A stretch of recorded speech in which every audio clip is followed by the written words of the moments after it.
बिहार में हनुमान जी की बहार के बाद अब महान राष्ट्र महाराष्ट्र में आने का सौभाग्य मिला है।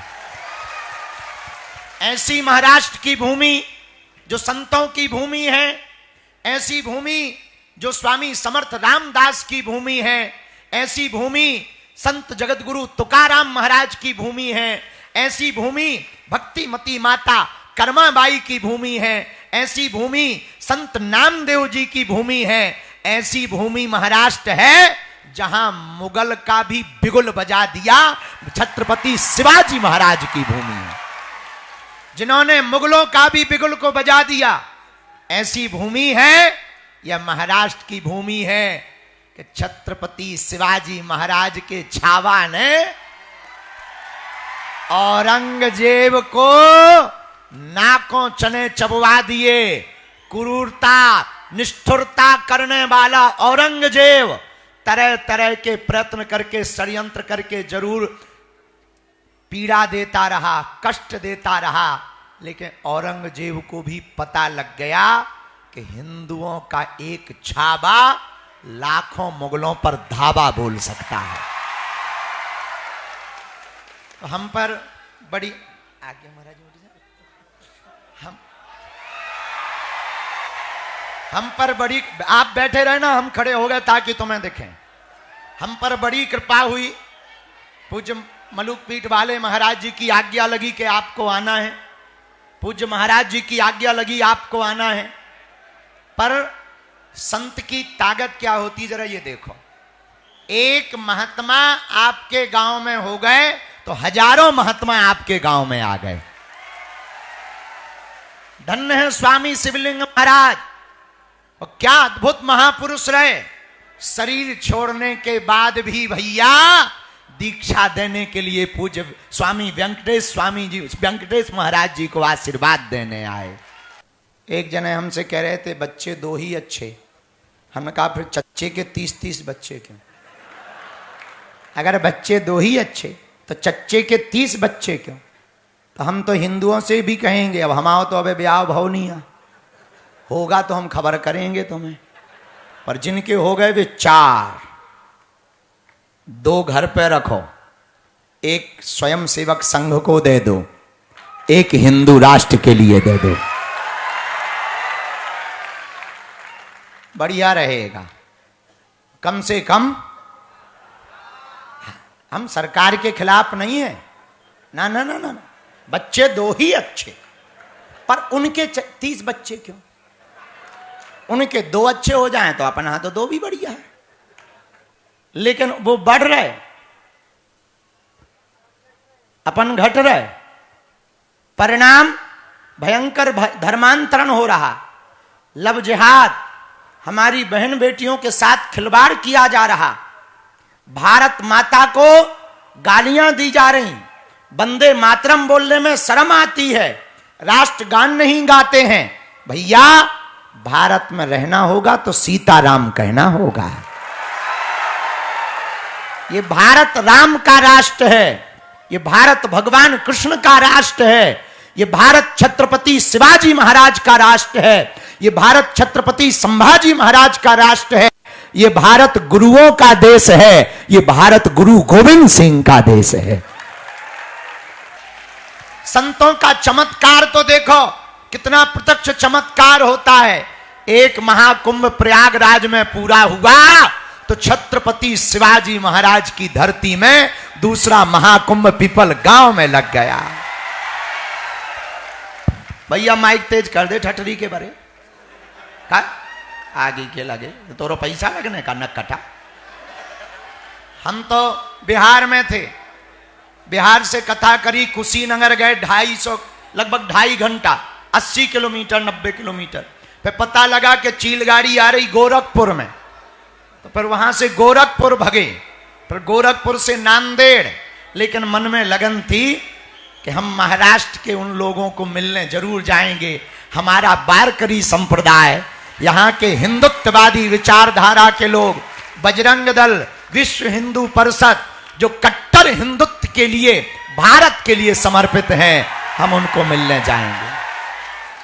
आज महाराज जी के आशीर्वचन तो आपने सुने ही है। हम 2-3 बातें बताने आए। हम बताने नहीं आए, सच तो यह है हिंदुओं को जगाने आए हैं। अच्छा, लोगों को लगता है हम नफरत फैलाते हैं।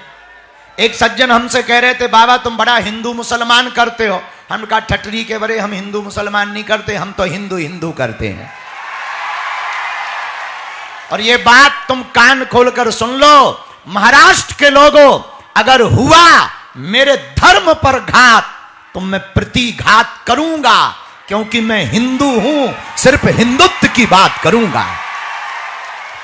इसलिए आप सब एक बात बहुत कान खोलकर सुन लो।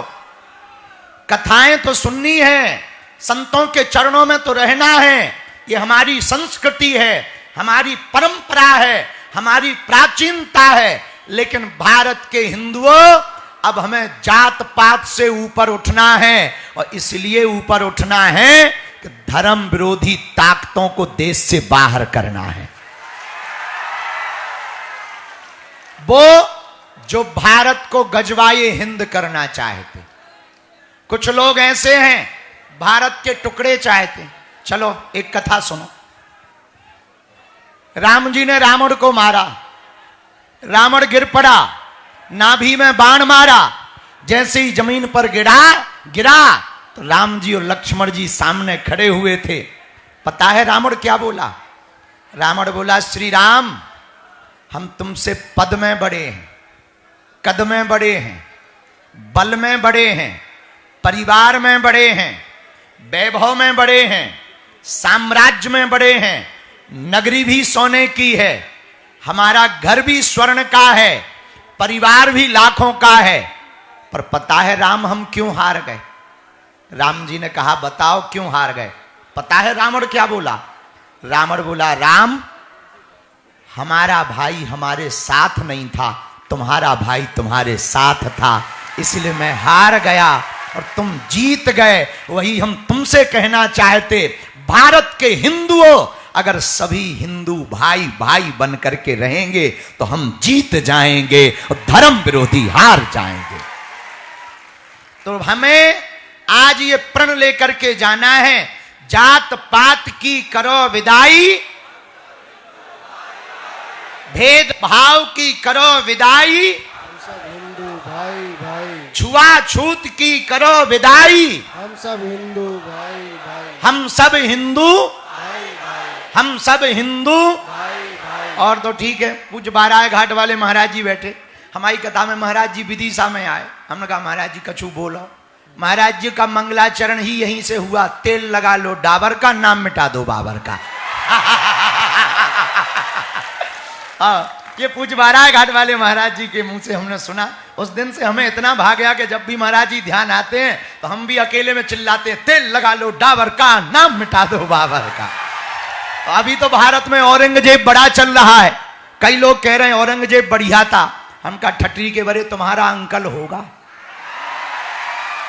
हमारे लिए तो हमारे एक ही आराध्य हैं, प्रभु श्री राम। एक ही आराध्य हैं जो राष्ट्र को सुरक्षित रखना चाहते, छत्रपति वीर शिवाजी महाराज। हम जब महाराष्ट्र आए थे पहली बार, दूसरी बार बड़ा विरोध किया। एक जने बोले हिंदू राष्ट्र क्यों बनाना चाहते? हमने कहा हमने छत्रपति शिवाजी महाराज को पढ़ा है, उन्होंने ही प्रण लिया था हिंदवी स्वराज्य की स्थापना का। जितने भी प्रियजन इस गांव के लोग बैठे हैं, भैया हम ना तो नफरत फैलाते हैं, ना हम विवाद चाहते हैं, हम सिर्फ इतना चाहते हैं भारत का हिंदू जाग जावे। 1947 में भारत का बंटवारा हुआ। किस पर? मजहब के नाम पर। हाँ जी या ना जी? किसके नाम पर हुआ? मजहब के नाम पर। एक विशेष समुदाय की मांग पर भारत के एक टुकड़े को अलग किया गया। वह बना पाकिस्तान। क्या बना? जोर से बोलो। अरे माता हरो, खा पी के नहीं आई कब आई हरो? क्या बना वो? पाकिस्तान। जब भैया मजहब के नाम पर एक देश दे चुके हैं तो बाकी बचे हुए भारत को हिंदू राष्ट्र बनाने में क्या दिक्कत है? जब तुम्हें हम ऑलरेडी दे चुके हैं तो जो बचा है वो तो हमें दे दो। 65 से ज्यादा देश हैं मुसलमानों के, किसी भी देश से मुसलमानों को निकाला जाएगा तो 65 से ज्यादा देश स्वागत करेंगे। 95 से ज्यादा देश हैं ईसाइयों के, और किसी भी देश से ईसाइयों को निकाला जाएगा तो 95 से ज्यादा देश उस ईसाइयों का स्वागत करेंगे। भैया एक देश है बौद्धों का, दुनिया के किसी भी देश से बौद्धों को निकाला जाएगा तिब्बत स्वागत करेगा।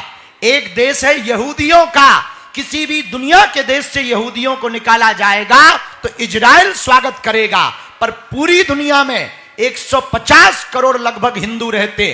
Burma, Suriname, Cambodia, Indonesia, Fiji, Mauritius, Nepal और भारत, इन देशों में हिंदू रहते हैं। अगर इनको बांग्लादेश वाले हिंदुओं को या भारत के हिंदुओं को निकाला जाएगा तो वो कहां जाएंगे?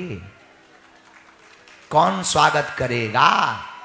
कौन बाहें फैलाएगा? तो आज तो ठीक है, कल की सोचो। आज नहीं जगोगे तो कश्मीरी पंडितों जैसा हाल होगा, आज नहीं जगोगे तो बांग्लादेश जैसा हाल होगा, आज नहीं जगोगे तो पश्चिम बंगाल जैसा हाल होगा, आज नहीं जगोगे तो मणिपुर जैसा हाल होगा, आज नहीं जगोगे तो राजस्थान के कन्हैया लाल दर्जी जैसा हाल होगा, आज नहीं जगोगे तो श्रद्धा जैसे 35 टुकड़े होंगे, आज नहीं जगोगे तो पालघर के संतों जैसा हाल होगा, आज नहीं जगोगे तो रामायण फिर से जलाई जाएगी, आज नहीं जगोगे तो बहराइच जैसी घटना फिर से दोहराई जाएगी, आज नहीं जगोगे तो कोलकाता की डॉक्टर बेटी बिटिया का कांड दोबारा किया जाएगा, और आज नहीं जगोगे तो फिर से राम के होने का सबूत मांगा जाएगा। इसलिए ये लड़ाई हमारी नहीं है, और हमें ना तो नेता बनना है ना तुमसे वोट लेना। ये लड़ाई 150 करोड़ हिंदुओं की है। ये लड़ाई छत्रपति शिवाजी महाराज की आन बान शान की है। ये लड़ाई अब संभाजी महाराज के बदले की है, उस छावा के बदले की है। जो कहते हैं औरंगजेब महान है, ठटरी के बरे भारत में अभी हनुमान है। औरंगजेब महान नहीं है, बाबर महान नहीं है, रघुवर महान है। इसलिए महाराष्ट्र के प्रियजनों, आप बड़ी आशा के साथ बैठे कथा को सुन रहे, बहुत अच्छा है। परंपराओं का अनुकरण कर रहे, और अच्छा है। आप परम पूज्य श्री स्वामी जी महाराज जी का साथ दे रहे, ये बहुत अच्छा है। लेकिन हिंदू कौन? एक पत्रकार ने हमसे पूछा, 80 करोड़ से ज्यादा हिंदू तुम्हारे भारत में रहते हैं, फिर भी तुम्हारा देश हिंदू राष्ट्र नहीं बन पा रहा, क्या कहना चाहोगे? हमने कहा नक कटा। इस देश में हिंदू रहते ही कहां हैं? या तो ब्राह्मण रहते हैं, या क्षत्रिय रहते हैं, या वैश्य रहते हैं, या सेवक रहते हैं। जिस दिन जातियों के गुमान से ऊपर उठकर वर्ण व्यवस्था रहे, क्योंकि ये हमारी प्राचीन परंपरा है, लेकिन जातीय अभिमान ना रहे, जो छुआछूत का अभिमान है, भेदभाव का अभिमान है, इससे ऊपर अगर आदमी उठ जाएगा, उसी दिन भारत हिंदू राष्ट्र बन जाएगा। भारत हिंदू राष्ट्र कब बनेगा? जब हिंदुओं के घर के बाहर गौ माता बंधी होगी। अब तुम कुत्ता बांधे हो, पहले दरवाजे के बाहर लिखा जाता था अतिथि देवो भव। अंग्रेजी का जमाना आया, बोले अतिथि देवो भव नहीं, शुभ लाभ लिखो। शुभ लाभ लिख गया। और आदमी मॉडर्न हुआ, बोले शुभ लाभ मत लिखो, वेलकम लिखो। वेलकम टंग गया। अब अंग्रेजी का जमाना इतना खराब आ गया, शुभ लाभ गया, अतिथि देवो भव गया, वेलकम गया। अब तो बड़े बोर्ड में लिखा रहता कुत्तों से सावधान। समझ ही में नहीं आता एक कुत्ता है कि सभी। बड़ी हालत है। अब बताओ, अच्छा कुत्ता पालना शौक हो गया, गाय पालना फुहरता हो गई है। कितना गजब का जमाना है। तिलक लगाने में शर्म आती है, मजार पर चादर चढ़ाने में मजा आता है। क्या गजब के हिंदू हैं। संतों को, माता पिता को प्रणाम करने में शर्म आती है, और अंकल आंटी को प्रणाम करने में गौरव महसूस करते हैं। नेताओं को प्रणाम करने में गौरव महसूस करते हैं। देशद्रोहियों को प्रणाम करने में गौरव महसूस करते हैं। भैया हम किसी के विरोधी नहीं हैं। हम तो हिंदुत्व के सपोर्टर हैं। जितने भी महाराष्ट्र, पिपलगांव, नांदेड़ क्षेत्र के लोग बैठे हैं, आप सब हमारे परिवार के सदस्य हो। हम बालाजी के चरणों में आपकी अर्जी तो लगा रहे, तुम हमारी लगा लो, हिंदू एक हो जाओ। अगर अभी नहीं होगे, एक आदमी को एक लट्ठी दी, लकड़ी, उसने तोड़ दी, हमने दूसरी दी, दो इकट्ठी, उसने दोनों तोड़ दी। रहा होगा पीपल गांव का, पिपल गांव का, क्या पिंपल है बराबर? क्या आपले खूब छान छान मानुस आहे। हाँ, हमने दो लकड़ी दी, उसने दोनों तोड़ दी। हमने 5 दी इकट्ठी, पसीना आ गया, नहीं तोड़ पाया। पता है क्यों? लकड़ियां इकट्ठी थी, इसलिए नहीं तोड़ पाया। हिंदू अकेला रहेगा, टूट जाएगा। हिंदू 2 रहेंगे, टूट जाएगा। पर पूरा हिंदू समाज एक रहेगा, कोई नहीं तोड़ पाएगा। इसलिए आज से ही हम सबको प्रण लेकर हर हाल में एक नया जीवन जीना। माताएं बैठी हैं बहुत मात्रा में, बहुत संख्या में, मात्रा में काहे को संख्या में, बहुत संख्या में माताएं बैठी हैं। माता जी हरो, सबसे ज्यादा रोल आपका ही है। हाँ, सबसे ज्यादा जिसके माता पिता कट्टर हिंदू हो जाएंगे, उनकी संतानें कट्टर हिंदू हो जाएंगे। माता पिता जैसा संस्कार देंगे, बच्चे वैसे ही बनेंगे। छत्रपति शिवाजी महाराज जैसा, छत्रपति संभाजी महाराज जैसा संस्कार अगर माताएं देंगी, तो हमें यह पक्का भरोसा है, हिंदू राष्ट्र का बिगुल ध्वज अगर कहीं पहले लहराएगा, महाराष्ट्र, बिहार और मध्य प्रदेश में लहराएगा। इसलिए आप सब जो भी विराजमान हैं, हमको भेदभाव से ऊपर उठना है, जात पात से ऊपर उठना है। हम भैया नफरत नहीं फैलाते हैं, हम केवल जगाते हैं। अब जगाने में किसी को दिक्कत हो तो पेट की गोली खा ले।